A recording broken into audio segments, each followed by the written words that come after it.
Hello friends, welcome back to channel. Friends, Telangana స్టేట్కి సంబంధించినటువంటి B pharmacy pharm D notification update అనమాట. ఈ వీడియోలో మనం అప్డేట్ అయితే చూస్తాం ఫ్రెండ్స్. సో ముందుగా వచ్చేసి ఇక్కడైతే మనకి ఈనాడు పేపర్లో ఒక అప్డేట్ వచ్చింది ఫ్రెండ్స్. ఏంటి అంటే 24th నుంచి ఫార్మసీ కౌన్సిలింగ్ అనేది ఇచ్చారు.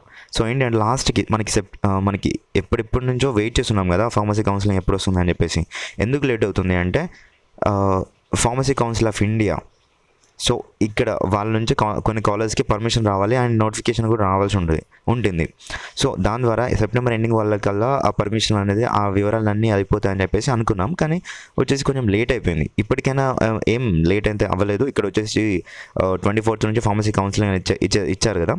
సో ఇక్కడ వచ్చేసి షెడ్యూల్ వచ్చేసి చూసుకున్నట్టయితే 24th, 25th తేదీలో వెబ్ ఆప్షన్స్ నమోదు, 27 సీట్లు కేటాయింపు, 27, 28 వచ్చేసి ఫీజు చెల్లింపు, ఆన్లైన్ సెల్ఫ్ రిపోర్టింగ్ అని చెప్పేసి అన్నారు. ఇక్కడ వచ్చేసి ఏంటి అంటే ఈ కౌన్సిలింగ్ అప్డేట్ దేనికి వరకు అంటే ప్రస్తుతం ఎంపీసీ విద్యార్థులకు అని చెప్పేసి ఇచ్చినారు.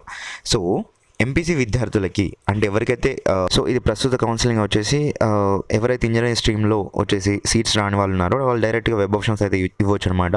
వెబ్ ఆప్షన్ తర్వాత సీట్ అలాట్మెంట్స్, తర్వాత ఫీజ్ సెల్ఫ్ రిపోర్టింగ్ చేయాల్సి ఉంటుంది. తర్వాత వచ్చేసి క్లాసెస్, కమెన్స్మెంట్ ఆఫ్ క్లాసెస్ అయితే వాళ్ళకి స్టార్ట్ అవుతూ ఉంటాయి అనమాట.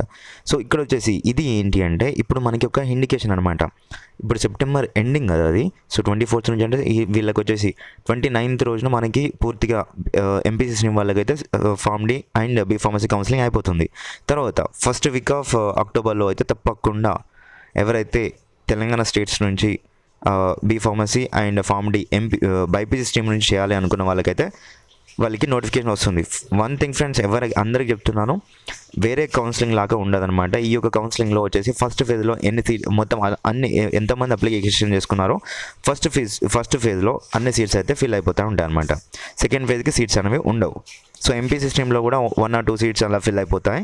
సో కానీ బైపీసీ స్ట్రీమ్లో ఫస్ట్ ఫేజ్లో మాత్రం మ్యాక్సిమం సీట్స్ ఎన్ని ఉంటే 99% ఆఫ్ సీట్స్ అనేవి ఫిల్ అయిపోతాయి. 1% మాత్రమే మిగిలిపోయి ఉంటాయి అన్నమాట. సో మీరు ఎంత త్వరగా ఎంత ఫాస్ట్గా మీరు చేస్తే అంత ఫాస్ట్గా ఉండాలి. ఇప్పుడు ఈ అప్డేట్ నేను కాలేజ్కి వెళ్ళే టైంలో కూడా చేస్తున్నాను అంటే సో మీరు ఆలోచించండి ఒకసారి. Okay friends, thank you for watching this and please share it with your friends. Friends, informative అనిపిస్తే లైక్ చేయండి, అలాగే షేర్ చేయండి. అండ్ మరిన్ని అప్డేట్స్ కొరకు మన ఛానల్ సబ్స్క్రైబ్ చేసుకొని పక్కన బెల్ ఐకాన్ ఆల్ ఆప్షన్ పెట్టుకోండి.